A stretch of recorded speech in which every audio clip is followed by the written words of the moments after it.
Bismillahirrahmanirrahim. Assalamualaikum warahmatullahi wabarakatuh. Waalaikumsalam warahmatullahi. Salam kedaulatan rakyat. Salam.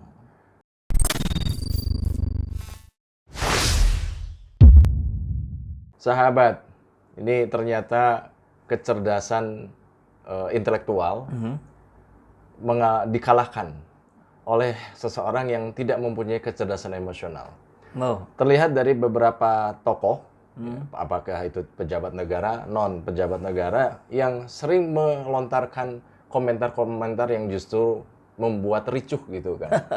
Yang tidak kalah menarik dan akan terus-menerus saya kira itu adalah komentar atau cuitan dari Ruhut Sitompul ini. Ya sebetulnya tidak baru banget sih, tetapi ini akan terus berlanjut gitu. Kenapa tuh? Ada apa lagi dengan Ruhut? Jadi Ruhut itu mengomentari JIS, Kang. Jakarta International Stadium gitu loh, bahwa apa yang dibangun oleh Anies Baswedan, JIS yang dibangun oleh Anies Baswedan itu ya cuman numpang doang. Cuman numpang tenar doang gitu. Sebenarnya itu hasil karya Joko Widodo gitu. Karena Ruhut itu menyebut membangun gedung olahraga BMW ya, bersih, manusiawi, wibawa. Kalau tidak salah, berwibawa maksud saya.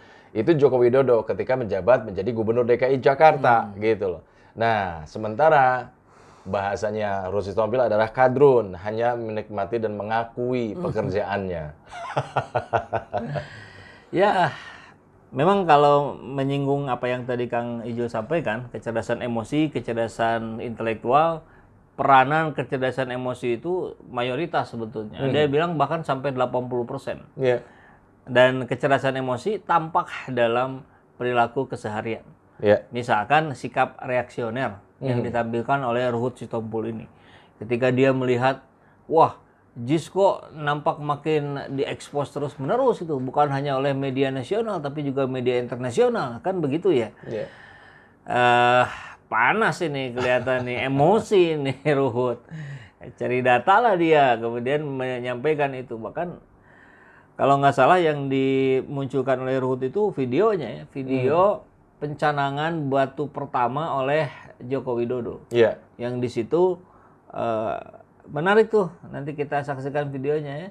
Itu ada doa yang disampaikan oleh Ustadz, dan Ustadznya itu kalau hari ini pasti disebut Ustadz Kadrun.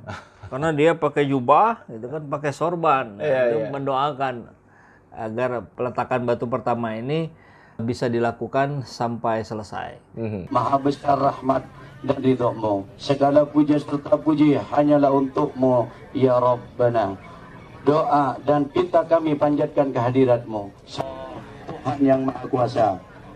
Jadikanlah penjangan awal pembangunan stadion BMW ini dapat lebih menumpuk tekad semangat pengabdian dan rasa kepedulian sosial kami untuk meningkatkan kesejahteraan bangsa kami. Dan rupanya doanya kurang bagus. Artinya qadarullah lah ya. Peletakan batu pertama itu berujung di situ aja. Jadi peletakan batu pertama aja gitu. Kedua, ketiga, keempatnya nggak ada. Ya betul, memang dulu ada direncanakan stadion BMW. Tapi harusnya Ruhut itu nggak sepotong-sepotong juga gitu cari data itu. Tarik terus sampai ke ujung. Nah kalau ditarik terus sampai ke ujung, justru awalnya Foke gitu.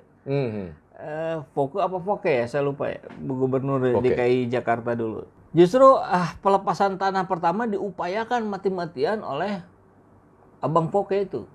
Nah, itu tidak selesai, kemudian diupayakan lagi di era Jokowi, bermasalah juga tanahnya, sertifikat tanah dan seterusnya, dan diupayakan lagi oleh Pak Anies Baswedan, berhasil.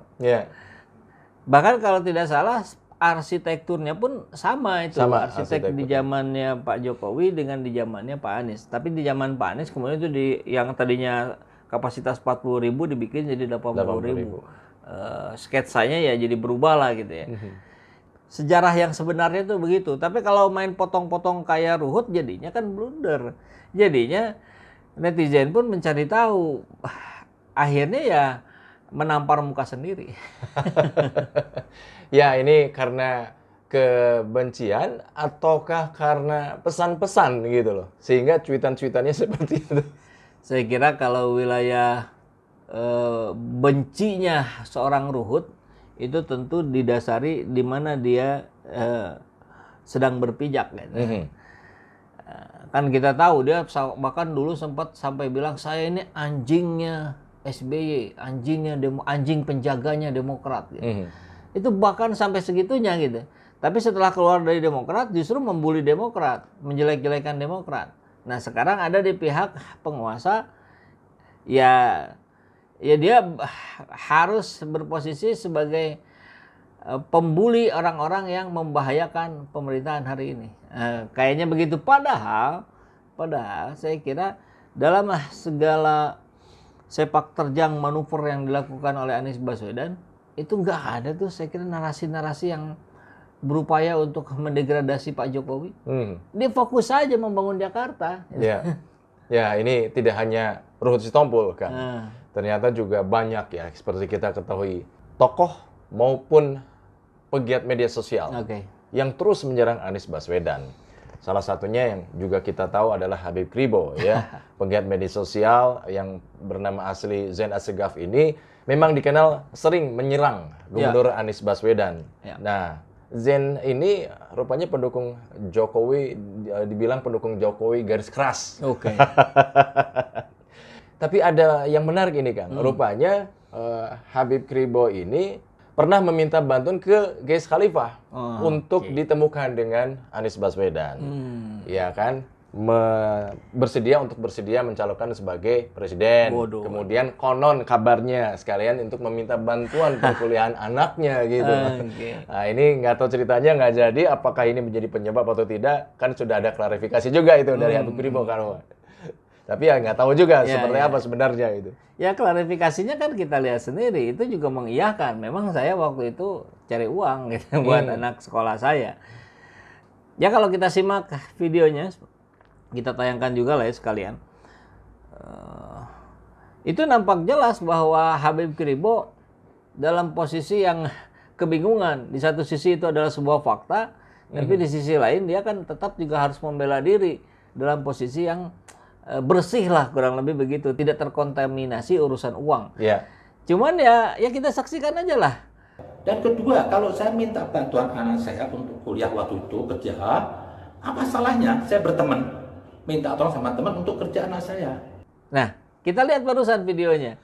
Itu kan jelas-jelas Habib Kribo tidak seperti narasi-narasi yang dia sampaikan sebelum-sebelumnya yang menggelegar gitu, yang penuh kepercayaan diri. Di sini ya dia serba kebingungan gitu. Karena itu adalah sebuah fakta dan kronologis kejadian antara apa yang terjadi di masa lalu dengan di masa hari ini, tentu itu tidak bisa dilepaskan. Artinya jelas memang Habib Kribo mengambil posisi disesuaikan dengan keberadaan sumber uang. Nggak bisa dipungkiri itu gitu. Ya ini kan muncul hanya gara-gara Habib Kribo ya kan mengatakan jujur saya takut dengan Anies Baswedan kalau jadi presiden, hancur negeri ini ya kan, pecah NKRI katanya, akan dijual negeri ini katanya begitu. Berarti itu maksudnya sebetulnya hancur kehidupan saya gitu. Saya nggak bisa ngapa-ngapain lagi, saya nggak bisa dapat uang dari Anies. Kemarin aja minta duit buat anak kuliah nggak ngasih gitu. Maksudnya begitu kan?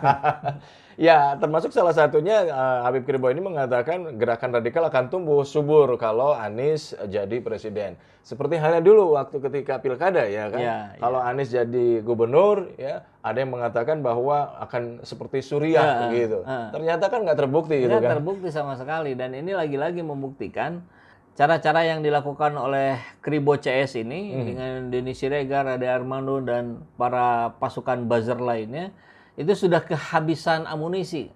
Mereka sudah tidak bisa lagi membuktikan kelemahan-kelemahan dan kekurangan Anies. Karena setiap dia memunculkan kelemahan itu tidak terbukti. Iya.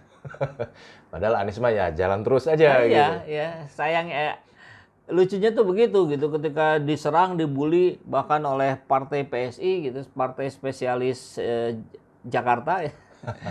Partai seputaran ibu kota. Qadarullahnya setiap dibully nama Anies makin naik. Setiap dicari celahnya tidak terbukti, naik lagi. Terus aja begitu gitu. Jadi bahkan beberapa sahabat kita di kolom komentar sering bilang, Padahal biarin aja, PSI jangan berhenti ngebully Anies. Kan makin dibully makin naik tuh. Gitu. Buzzer terus aja serang, katanya gitu. Tapi rupanya PSI udah mulai sadar, salah Iya. nih, malah justru naikin Anies itu. PSI DPW Jakarta ini Iya. nampaknya sudah bertobat dan meminta DPP PSI Pusat untuk ikut bertobat. Ya, walaupun terus serangan ditujukan kepada Anies Baswedan, ya Anies Baswedan tetap melakukan kegiatan seperti biasa. Salah satunya adalah belum lama ini Gubernur DKI Jakarta Anies Baswedan menerima gelar, Kang. Menerima gelar adat dari Bupati Tubaba Tengah. Ya. Jadi muncul juga di beberapa berita Gubernur DKI Jakarta ini menerima gelar Tuan Penata Negarau dari Pemkab Tulang Bawang Barat atau Tubaba. Atau maksudnya penata negara mungkin ya kalau di Indonesia kan. Mungkin ya, Tuan Penata Negarau. Nah, berarti Tuan Penata Negara kali ya. Dan juga Federasi Adat Manga 4 Tulang Bawang. Wah, ini luar biasa gitu. Nah, dan yang menarik, Kang, ini salah satu tuan rumah yang menyambut ya, Anies Baswedan itu kader dari PDIP. Bahkan Anies Baswedan turut mendoakan kader PDIP ini menjadi gubernur Lampung. Ya, tuan rumahnya salah satunya dari kader PDIP, bupati ya, salah satu bupati yang ada di sana. Ya itulah dinamika politik, saya kira begitu cair, begitu dinamis. Bukan tidak mungkin itu beberapa tokoh dari kalangan PDIP pun sudah mengakui kebesaran Anies Baswedan dan mendukung Anies Baswedan sebagai presiden. Nah, salah satu buktinya ini mungkin tidak eksplisit, tapi tentu bahasa politik sebagai sebuah simbolik nampak jelas kita bisa baca bahwa PDIP di sana mendukung Anies menjadi presiden, kan kurang lebih begitulah reka-rekanya gitu. Nah, ini jelas pasti akan mengganggu konstelasi PDIP gitu kan. Kita tahu Puan Ganjar aja belum selesai. Ini kan harus dipilih, nggak mungkin Puan dengan Ganjar, itu sih bunuh diri saya kira. Karena harus meraih pemilih non PDIP untuk menjadi presiden. Nah, sekarang ditambah lagi ada perpecahan yang lain dari tubuh PDIP pun tidak kompak. Sebagiannya ada yang mendukung Anies Baswedan. Nah, loh, itu nanti kita akan lihat lah 2-3 bulan ke depan akan semakin jelas.